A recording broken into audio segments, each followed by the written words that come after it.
Olá a todos, eu, Pedro Holloway, sócio da Cajuí Capital, trago para vocês toda semana o que tem de mais importante no noticiário econômico e indicadores financeiros. Gravo da minha casa, dos meus estúdios e trago para você dessa semana que se inicia em 10/11 e vai até dia 16/11.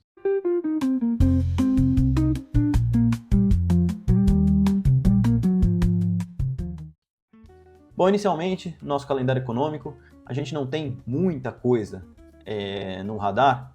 Essa semana a gente vai ter o CPI lá nos Estados Unidos. A gente tem um gráfico daqui a pouco, ele está bem flat, está esperado ali 2,9%, 3%.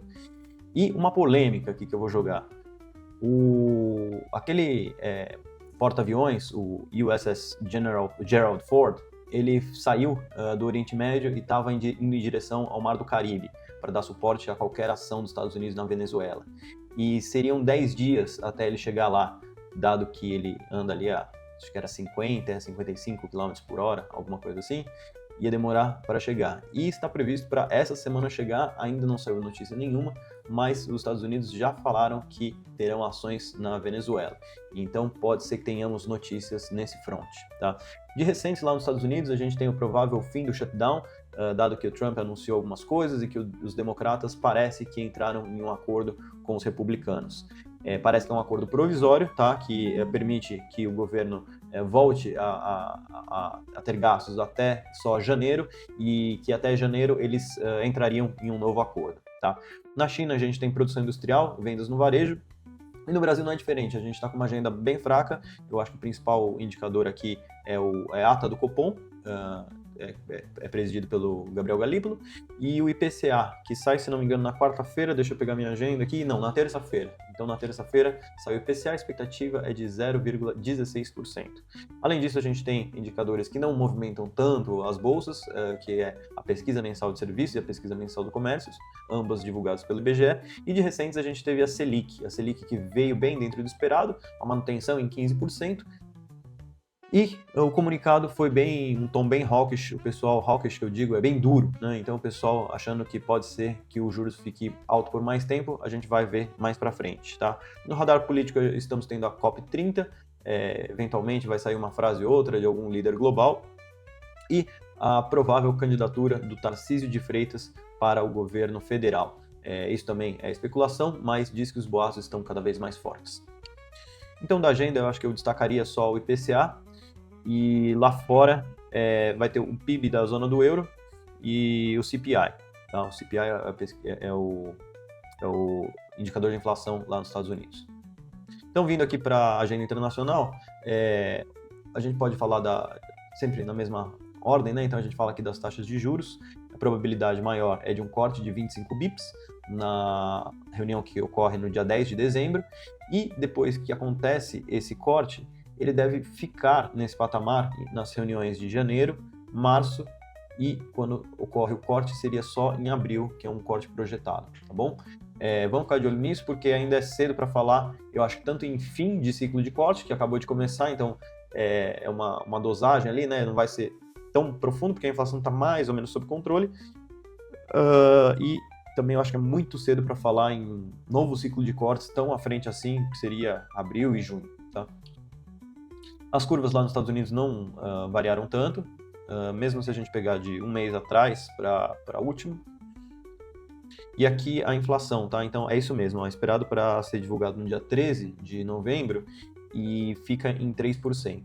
Só lembrando que a meta do Fed é de 2%, mas eles olham mais o outro indicador, tá? Que é o PCI. Porém, eles acompanham esse daqui também, porque ambos andam mais ou menos juntos, tá? Internacional era isso, então eu prometo, quando não tem muita informação, eu prometo não ficar travando a agenda de todo mundo e faço um call mais rápido, tá?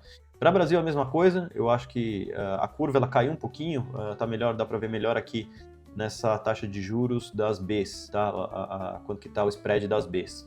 Então caiu na semana passada, a gente teve uma semana forte para a Bolsa, queda de juros e dólar para baixo também, então vamos ver aqui mais para frente. Mas só antes, a reunião do Copom, tá? Eu trouxe aqui embaixo as maiores probabilidades. Então, dezembro está esperado uma manutenção, sem surpresa. Janeiro está cada vez maior a probabilidade de ter uma manutenção ainda.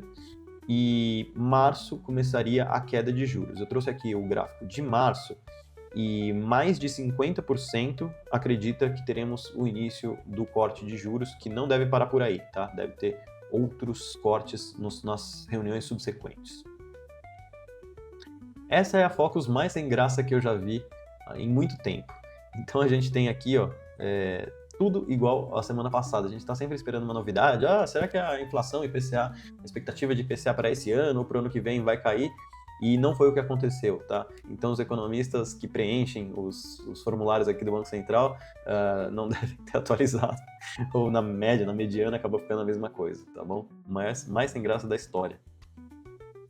Engraçado que a gente teve uma alta de bolsa, de dólar, e o risco Brasil, o CDS, subiu na semana passada. Então, o anterior estava em 138 e foi para 146. Essa subidinha aqui, ó, mais recente,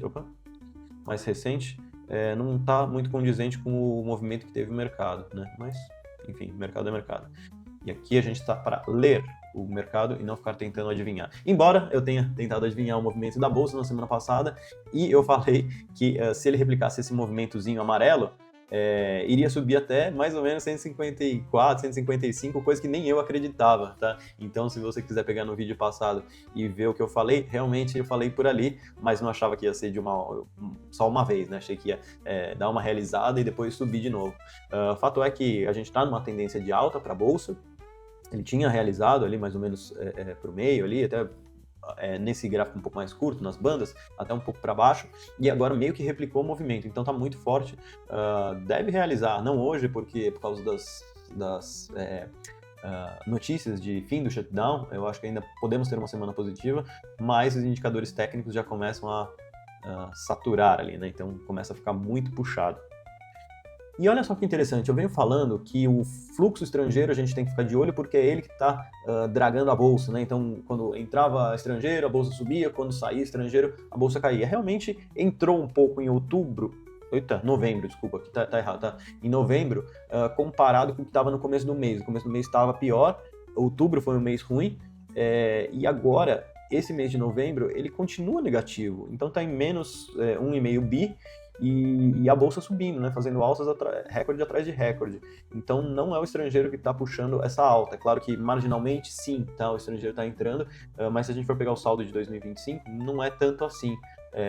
Não é ele que está fazendo esse movimento acontecer, tá? Então ele entrou, a bolsa veio acompanhando, a gente via que subia às vezes, só que esse movimento de novembro não está parecendo que é o estrangeiro não. Então pode ser investidores locais, seja fundos multimercados, pessoa física é um pouco mais difícil, né? Mas capaz também, né? Digo, tudo junto, né? Então o movimento conspira e aí começa a subir, os outros vão indo atrás. E de commodities, dólar na mesma faixa ali, esse daqui tá de quinta-feira, tá? Quando tem alguma alteração muito forte, eu trago. E o dólar está mais ou menos em 5,35, então está no patamar ali mais de lado. O ouro, destaque no ano, e o Bitcoin, subindo 7,5 no ano, caiu, né? Ele estava bem perto do ouro ali quando estava 25, 27, os dois estavam caminhando juntos, daí o Bitcoin caiu, depois voltou a subir, e agora com essa queda do mês de 7,9%, praticamente anulou os ganhos de 2025, sendo que parece uma commodity normal, né? Então, assim, bem perto de outras commodities, até abaixo do cobre. Então, agora, o nível de volatilidade desse ativo é absurdo, né?